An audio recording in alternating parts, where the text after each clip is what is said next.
A lot of customers have giant sliding glass doors and they wonder how to protect them with storm stoppers. The solution is these welded braces that we offer. The welded brace is made of 1/8" thick welded anodized aluminum. And the cool thing about it is it's only up during a storm.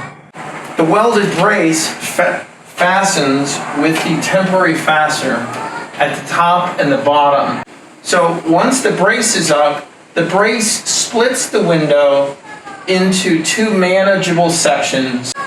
So when you send us the measurements, we need the overall measurement, the width and the height from the outside frame to the outside frame, or if you're direct mounting to the stucco, about a 3-inch overlap on the left, the right, and the top.